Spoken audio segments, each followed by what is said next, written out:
نشوى نبيل الشافعي، رئيس قسم ملابس الجاهزة كلية فنون تطبيقية. احنا النهارده بنعمل ديفيلي السابع لقسم الملابس الجاهزة، قسم الملابس الجاهزة بكلية فنون تطبيقية لدفعة 2017.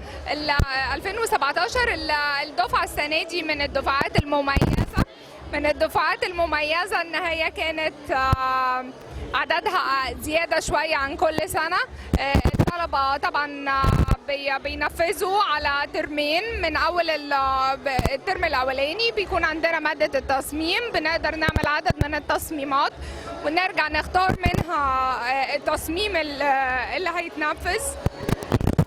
بعد كده بنبدأ ننفذ في الترم الثاني.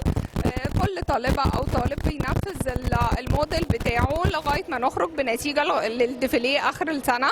طبعا المادة بتسمى مادة المشروع وبيتقيم عليها الطالب في آخر السنة. المادة بتخدم طبعا المجتمع والبيئة الخارجية. بنعلم الطالب ازاي يصمم، ازاي يسوق، ازاي يعرض شغله على المجتمع الخارجي.